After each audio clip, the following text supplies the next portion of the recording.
Hi, my name's Trev Hutchings and this is how to turn the touch ribbon on the Vortex Wireless 2 into a bass guitar.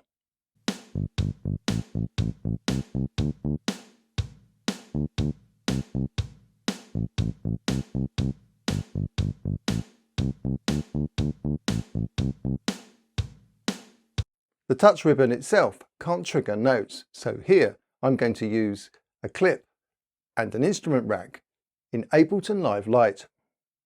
First, I created 4 note samples of my bass guitar, and now I'm going to add them to the samples folder in Ableton. First, I will select my samples I recorded earlier.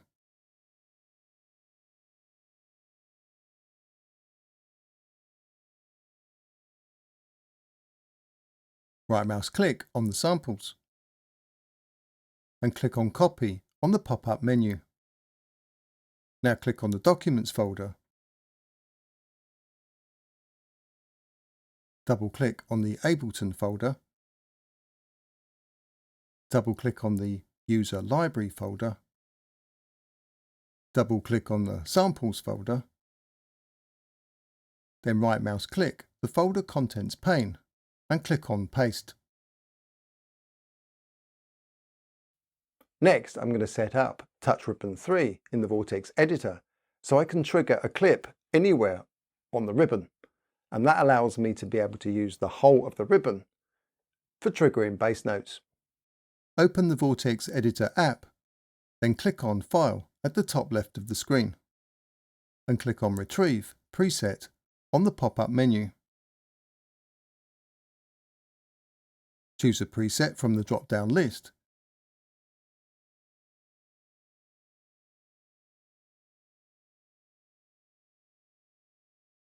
Then click on Get. Click on OK. And then click on Cancel.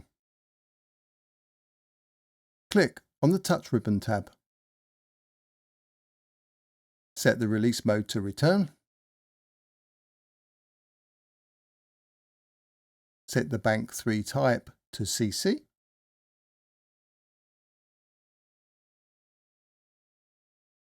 Set the min to 63 and the max to 127.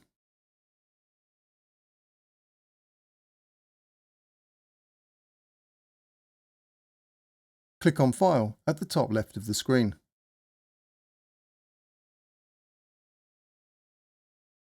And click on Send Preset on the pop-up menu. Choose a preset from the drop-down list.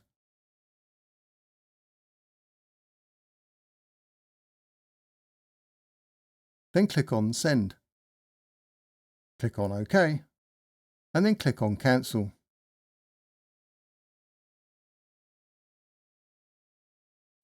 Now let's start Ableton Live and add an instrument rack.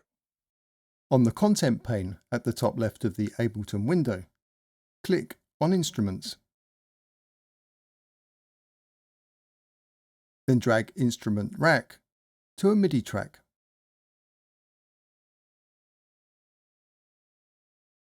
The Instrument Rack pane will now appear at the bottom of the Ableton window.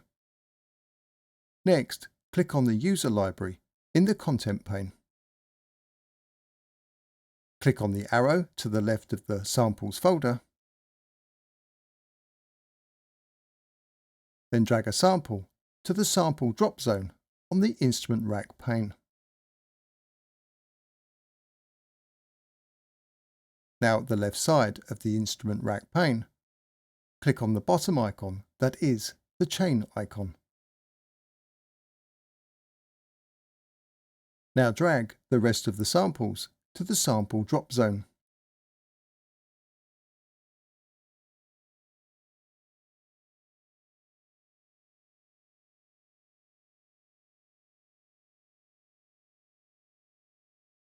Next, at the top of the sample drop zone, click on the Chain tab.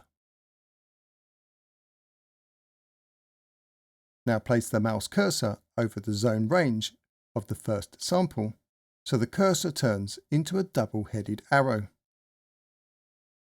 Then drag the zone range of the first sample to the right until the pop-up message says 64.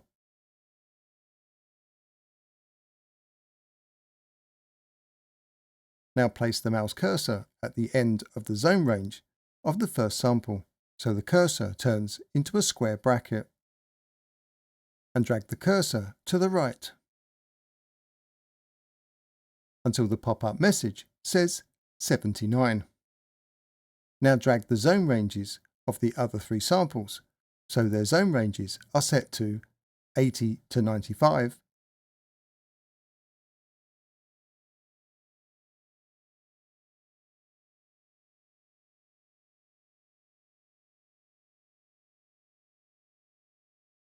96 to 110,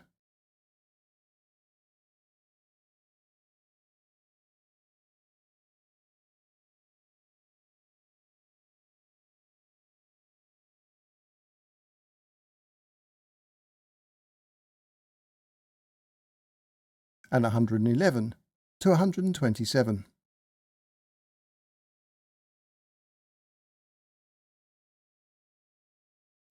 Now let's add a clip to trigger the samples. Double-click on the first clip of the MIDI track. The clip pane now appears at the bottom of the Ableton window. Add a note to C3 on the MIDI editor on the clip pane by double-clicking the first square on the C3 row. On the Clip tab view, click on Loop to turn loop off.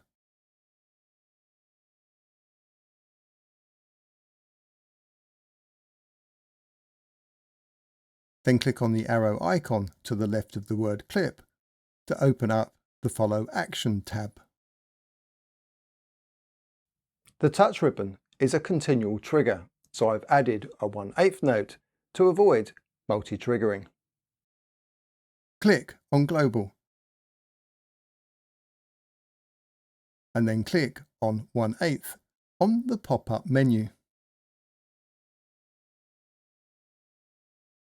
Next, click on No Action and click on Play Again on the pop-up menu. Finally, we need to link the touch ribbon to the instrument rack and the clip. At the top right of the screen, click on the MIDI button. Click on the MIDI clip. Then press on the Vortex ribbon 3 as close to the left end of the ribbon as possible until the assignment details appear in the MIDI mappings pane at the top left of the Ableton window. Now click on the Instrument Rack tab at the bottom right of the Ableton window and click on the Zone Range ruler. Then press on the Vortex Touch Ribbon 3. Finally, at the top right of the screen, click on the MIDI button again.